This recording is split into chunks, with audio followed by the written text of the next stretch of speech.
Hey guys, this is a pre-recorded game. We're playing against our opponent here in blue. He is a Conqueror 3, and he's actually like top. When we played, he was like top 200 player. 16, almost 1700 elo. So he's a pretty good player. And yeah. Before we start doing the recording, we did publish a survey the other day. We hit 400 subscribers, and yeah, we're just seeing what everyone kind of wants to see. So there is a survey on my page. So if you get a chance to fill it out, that'd be awesome. We probably won't look at the results here for another week or so. But if you have any ideas or any options or comments besides the survey, you can feel free to comment, and I'll check them all out. So yeah, besides that, we'll go ahead and get this started. The map is Rocky River, and we're playing against Abbasid. So, just doing our basic kind of opener here, and taking our gur to pick up the sheep on the side here. I do miss the sheep here. There's a couple over here, so a little bit unfortunate I missed these. That's okay.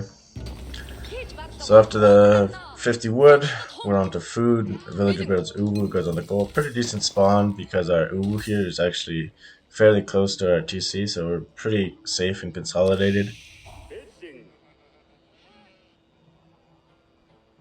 And our opponent's actually got a really good spawn too because his gold and his food are in the back. His stone is forward, which is a little bit unfortunate, but his woodlands are actually fairly defensive too, so should be fairly defensible. He decides to go to the north. He misses a couple sheep, and we had seen him, we had spotted him, so we're going to try to take advantage and get to his side as much sheep as possible. And we do lose these couple of sheep, which would have been big. If we had gotten these couple of sheep with that gird, that would have been really nice. So a little bit unfortunate, but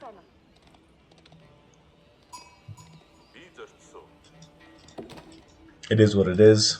And we're just taking a bunch of sheep from him. We're just doing our 9-2 split. And against Abbasid, we're really trying to hit an early timing with our Mangadai, or more than anything, because the most meta thing right now with Abbasid is to go into military wing, into a second TC. That's usually what you're going to see.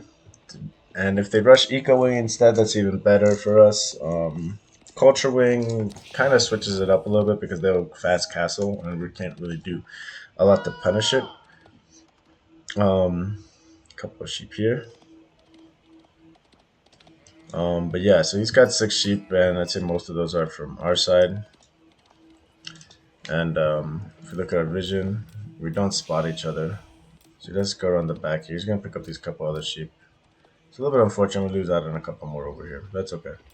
But we knew that he was right around over there, or he might have been heading over and across. So we decided to shoot across to his side of the map, just to see if he's taking any sheep over here. And so as soon as we see this sheep here, that gave us an idea that he had gone pretty centric when he went over. So if we bump into any more sheep on this backside over here, that would mean that he hasn't been around here yet. And sure enough, he's got 8, but he's going to go pick up on the other side. So we got kind of lucky in that he never really spotted our con. And this next sheep really confirms to us that he hasn't been on this side yet, which means that there should be a couple more sheep, which there is. So that's really nice. And he's on 8 sheep. So as long as we can get a little bit more than he can. Dang, so this one sheep is just right on the edge of the map and we don't see it. So a little bit of a missed opportunity there. But we're going to finish scouting here and see what we can find. We are going to bump into a couple more sheep, which is good.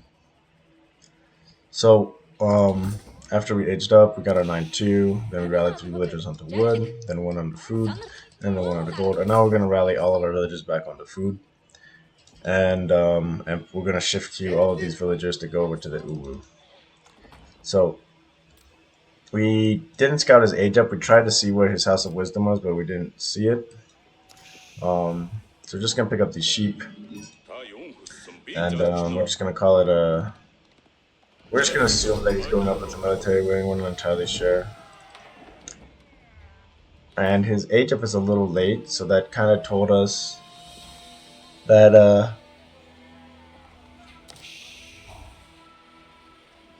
he's going defensive in some manner, and so it's these walls, right? That means he's gathering extra wood. So we expected perhaps a tower or something early, because it's coming pretty late. So he does a good job. He scouts our archery range right on time, and we've got 13 sheep here. And it could have been 15 sheep if we had got these other two first starting sheep, right? And we got this sheep over here, so it could have been 16 sheep. So that's pretty crazy. Maybe Rocky River has additional sheep, because he had grabbed 8. So 8 plus 16 is 24, plus that one, 25. So I think there's 25 sheep on Rocky River, actually. Which is good to know. We'd have to check that, though. So our first double Mangada is in queue, second one as well. This is one thing that post-patch is pretty nice. You no longer have just a singular Mangada in production when you do this build. It's 2 double production Mangadais back to back. So a little bit of a cost difference is really nice. We run into his army here. We do react nicely, beat up that archer a little bit. And we could stay and take this fight, but we wanted to just wait for the second Mangada to come out. And then we're going to push with this. It's a lot better fight here, right? We can do a lot more damage and micro our weak Mangada out if we have to. Our Khan is finishing up scouting over here, and he's going to meet up with them. And the big thing was just trying to find where his army was at, right? I think that's a nice little pick off. Wheelbarrows and Q.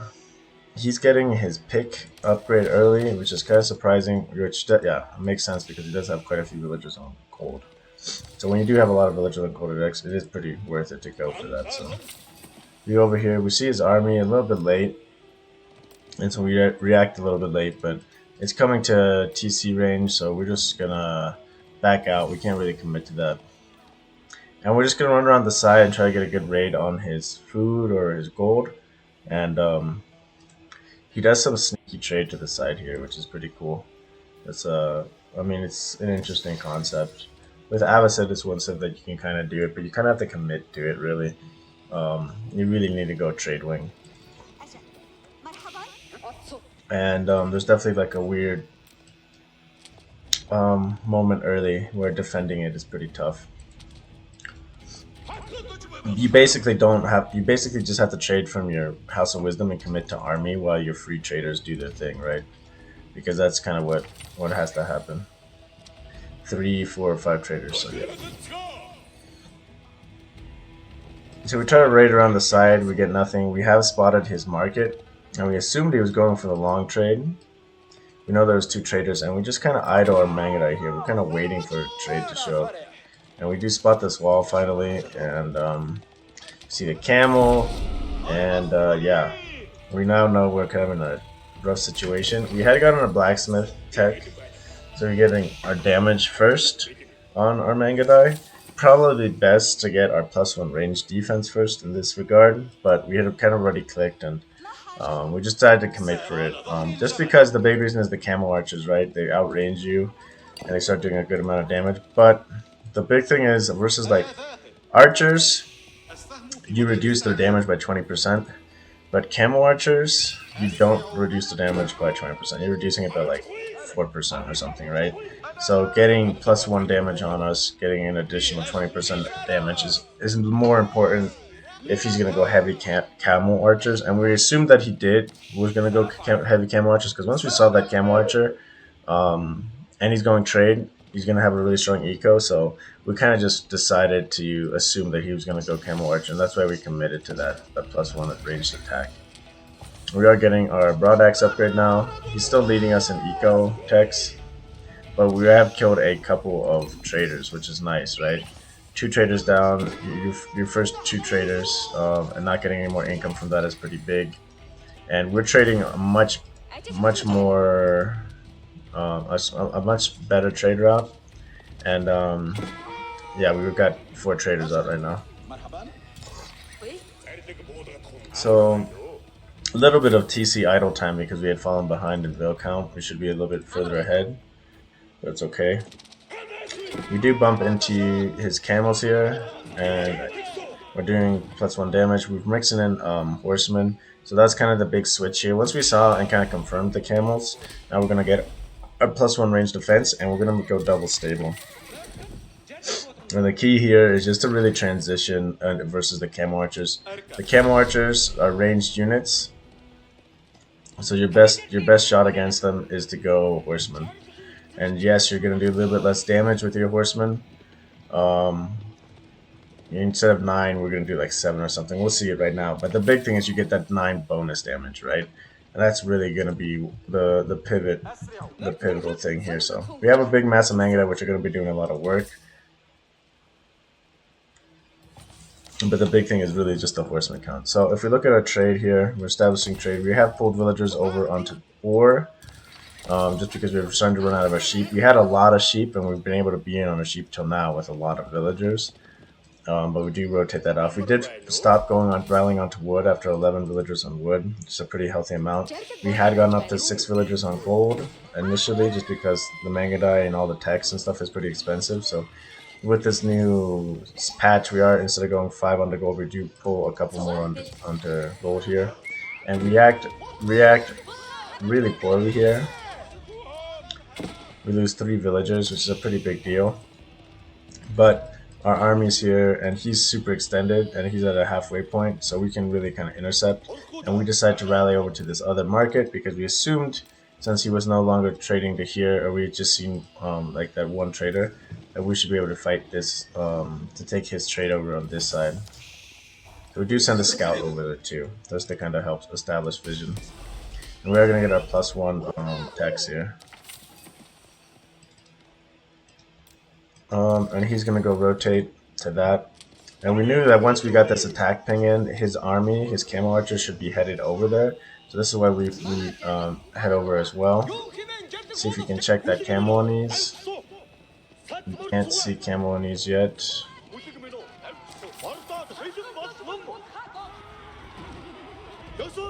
Yeah, 7 damage.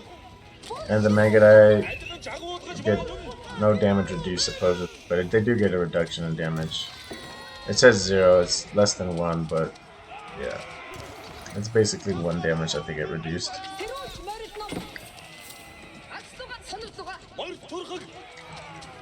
And even though he's got a really strong mass of camels here, and they do a lot of work, and they reduce damage here, we're just going to fall back. We're going to chew up more traders here. He does have a camel archer out on our deer villagers here, and we just have to react and fall back. So we do lose some food production, like tempo there. But yeah, basically he's committed to mass camel archers, and we're able to kind of win this fight just because we have some horsemen mixed in, right? If he had some horsemen mixed in as well, he would have been in a really strong spot. Just going straight camel archer, you basically have to micro them really well and turn them into Mangadai to really compete in this kind of a fight. So we are able to kind of shut down his trade again and get a lot of trader kills, which is a big deal because your gold income is kind of reliant on that. And he does tech up with the culture wing though. So that's a nice, and this is kind of something you see from higher elo players, is they'll make a good mass and do what they can with it, and then they just kind of tech up and hold, right? Which isn't a bad play at all. And we do clean this up. His traders are only trading for 31 right now. Why are they only trading for 31? Okay, 61. Okay, this one hasn't been re-clicked yet. But this is, yeah, 61. That makes a lot more sense. From here to there, definitely should be 61. And we're trading at 7, which is really big, right? Since we had to commit to pastures here, you can see that we have a lot of idle vills, and we're running out of resources here. And we're still producing units because we're not sure if he is teching up or not. And we just kind of fall back, and we went to defend this side while we built towers here because we expected him to do a counterattack. And we do start massing up another force here just to let him like start building a trade line again to really hit again. Perhaps we could have just left those guys there, but we didn't want to reveal our hand yet. That we have like an army on his flank over there. So you can see we're pretty much maxed out on resources. We used up all of our resources, but you can see with our income per minute, we can get ready to tech up in basically a minute whenever we want. So we just cut production 1 minute and we can age up. Our food eco is being stabilized now, and now it's basically at home and fairly safe. Idle TCA, pretty big mistake here. Don't want to do that. We are getting tower upgrades here. We decided to hit this trade line because we figured he had switched over here, which he has. And we're massing up more units here. He hits castle, and we're like, oh, okay, so we should have a pretty big army advantage right now. And we do, not as big as one would think, because abbasid doesn't have to pull villagers for the Egypt, right? They can just keep producing what they're producing. And so we'll go into our vision here. We can kind of have, we have some vision over here on this side. We do have a scout over here. And we know that he's not trading to the west. So if he is trading and we see a trader here and we see his army, we know he's trading to the east here. So we're going to fall back here. And we've got the resources to age up now. So we're just going to tap up with our wood villagers most likely. And we're just microing over here. Pulling his army back and out of position. Here we go. We are tapping up the Kurultai now. We don't pull all of our wood villagers because we were a little bit low on wood, so I wanted to have still some wood production. And the big thing is we have some towers established here to the west, so that's kind of why we fell back. And then we decided to hit over here on the east. Because we knew his army was kind of pushing us over here. So we kind of hunkered up by these towers so we can kind of hold by the towers. But we saw a ton of archers, and we can see his army is basically all archers, just a couple of spearmen, right? And we decided to raid with this other army over here, and we do find some more picks. But this time it's not just traders that are villager picks, and trader picks are expensive, right? They're more expensive than a villager pick. But a villager pick is worth more because a market is very cheap to produce and just start massing. So we got a couple of villages here, which is pretty big. We killed like 3 or 4. And now we're running into these guys here. His main army is starting to push us over here. We are getting our Mangudai tech, our veteran tech, our balanced projectile techs, and superior mobility. So we get all of our techs really quickly. And we do have villages over here on these this deer, so we do have to be a little bit careful. But he splits his camel archer army, and it's they kind of split up. So we're able to double back on this army here and kind of fight here. And we're going to bring this main army over, and we're just going to chill on the Kurultai basically until our veteran Mangudai tech comes through, which takes a really long time. And if there's one thing that they buffed Mangudai with, the next thing, making veteran Mangudai tech up as fast as veteran Keshik 30 seconds would be a really big deal, right? It would help significantly. So our little harass army over here has been cleaned up, right? But we have taken out basically half of this camel archers over there. Not a super favorable trade, but it kind of kept him on the back foot and not pushing us, and it gave us this window to get our techs. We're getting veteran horsemen now, which is going to be pretty big considering we have a few horsemen in the army, and we're going to start mixing in more, right? We're mixing in a lot more horsemen. We're on triple ranges now, and we've got another stable over here, and we're dropping a whole bunch more. So he does push us right when we're about to push out, but yeah, we can just take this fight 100%, right? Even with the camel on ease, we've got a lot of horsemen here. And sure, he's got his spearmen, and I probably should have done a better job of picking the spearmen off, like microing specifically the spearmen. But we have a Kurultai here, and a little bit of a downtime with the Kurultai here, which is a little bit bad. But once it kicks in, we're doing 10 damage a shot, which is more than his archers. And we're shooting faster than they are, and we have more health than they do. So it's a big wipe. And even with composite bow, they have a hard time fighting this. So men-at-arms start to get mixed in, Ghulams, so we do fall back, and we're just gonna reset because he's got a pretty mean ball of archers here, 15. And we're comparable, but we can win this. But with the Ghulams mixed in, if we aggro onto the Ghulams, it can change that fight pretty significantly and quickly. We do get a Spring Autumn placement up here, and we pull these villagers that have been on the board to go drop a tower and get onto the berries. It looks like I put them onto wood without wanting to. Yeah, that's an accident. I wanted to send them to the berries there. So that might be why we suffer a lot of food drop off here, but we'll see what happens. We're getting our eco-techs, he's getting his eco-techs, and you can see, yeah, it's something that you definitely can't forget to get those eco-techs when you're aging up, when you're playing. This market he's got one active trader and we've got 22. So yeah, there's a huge difference in eco now. But has he dropped a second? Okay, he has dropped a second 2C. So now it's a good play too, because he kind of has to, right? Because he hasn't been able to establish trade. We fall back here on the side because we can't really take this fight. And we are building a siege workshop now. So if he continues to mass archers, which he had been doing, one of the big things we can do to really fight this is just to make a ball of mangoes. We took 7 Mangadai away from our main force just to go raid. We've got a couple villager kills here and there, harassed a bit, but the big thing is now we're pulling a big portion of his army, a little bit more than half of his army to the east, right? And over here, it's not a super favorable fight. We get caught out by these archers. We didn't click all the way back to this tower, which I thought we had, but it's okay. We're dropping a tower on our base just in case he decides to dive us with something. We do lose some Mangadai here, a little bit unfortunate that we get caught out. But we are going to rally back to our side and kind of sit under the Springwell Tower here for defense.